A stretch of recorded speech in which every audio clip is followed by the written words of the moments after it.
with that COVID year, that helps a lot of student athletes in their athletic eligibility. And you know, you lost a season of play, a season of eligibility, but you get it back. But you're also utilizing it in the academic realm and utilizing it to get a master's. That is a program focus for your team. How does that help you? You know, did you always intend to get a master's? Is this something that kind of that COVID year brought forth?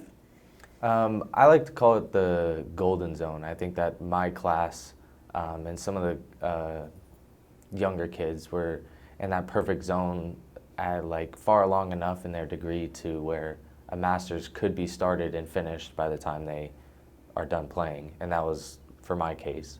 I was gonna graduate in 3.5 years, and with the blended program, it adds an additional 2 semesters. So with the additional COVID year, I was able to do that and start my master's immediately, take a couple summer classes, and stay on path to graduate this fall. So I think that it was perfect for me, and I know a lot of other guys are in similar scenarios where they started at the right time and have been putting in a lot of work in the classroom to be able to utilize that extra year. And what does it mean to you to have a program, to have a coach who puts focus on academics and not only your athletics? I think it's really important. I mean, a lot of guys here, their dream is to go pro, but that doesn't happen for everybody. And for guys to get degrees coming from wherever they are, socioeconomic status, regardless, it really helps them have a path that they can go down to make money and ultimately build a family and hopefully give their kids the same option. So let's touch on the success of last year. You have been here. This is going to be your 5th year. So you've seen kind of the program develop over the past couple of years, but especially last year. You guys finished 2nd, right? So you kind of probably have a chip on your shoulder, right?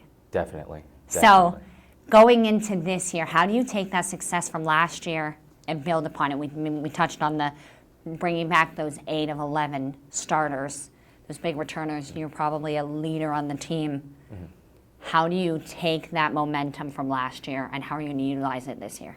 I think that's a very big piece, having 8 of the 11 starters come back.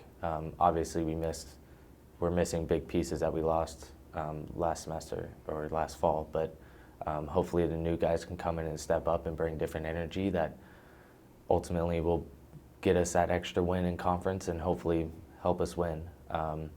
Me and Ryan are the only 2 remaining from the class of 2018, which is the last team to make the playoffs. And I could tell you that there is not much different from this team than from the previous teams. It's all about what we can put out on the field and how we can perform when it comes down to it. And as a senior, is that kind of the message that you're giving to those new guys? That there's not much difference, it's about how we perform, it's the dedication we put in? Exactly. I think that's the message that we try to convey to all of them. I mean, college soccer is a different game, and it's all about the work, the dedication, the details on the field, the details off the field, academics. If everything's on point, then we'll see success on and off the field. So let's touch on this season, your schedule. Is there any particular game or any couple of games that you are really looking forward to? Yes, I'm very excited to go to Xavier and Marshall. Obviously, those are 2 teams that we don't play ever, and this will be my first time playing there. And we've traveled to the East Coast a couple times, most recently last year for Maryland, and in 2019 to Virginia, and to Duke in 2018 for the tournament, and we have lost all of those games. So I think it's a little bit of time for redemption for us to go on the East Coast and win some games. Okay. So in a sense, you're a little bit of a legacy here. So when did your brother play here? My brother played here 2014 to 2018. Okay. And so if you can just give a little update, where is he now? He's playing professionally, right? He is playing professionally. He got drafted by Sporting Kansas City. He ultimately signed a contract with their 2nd team, Sporting Kansas City 2. Played there for a couple seasons, and then he went to RGV, Rio Grande Valley, played a season there, and then most recently he signed a contract with San Diego Loyal, and he's playing there. They're about mid-season. He's doing very well. He's playing under Landon Donovan, developing a lot, and now his most recent goal is to finish his college degree, which ultimately he didn't finish because he got drafted. So now he's currently taking steps to finish that, finishing up a couple classes this summer, so hopefully he can be enrolled in this fall in his last few courses.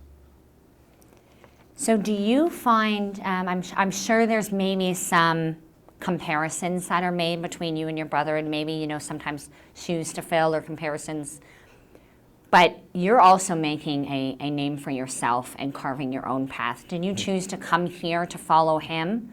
Do you feel that, you know, there's support because of that? Or do you feel that you are making your own path and you are Cooper Riley and that's it? I feel like at the start, as a freshman, being young and wanting to be like my brother, he was ultimately my role model. I mean, I saw him, he was an amazing soccer player, was good in the classroom, and he got drafted, so why not look up to him and idolize him? But now I've realized that it's my own story here now, and I'm writing that myself, and hopefully I can do things that I've always wanted to achieve, which is win a WCC conference. I mean, who doesn't want to do that? So yeah, I guess at the start I kind of put pressure on myself to be like him, but now I put more pressure on myself to be my own person.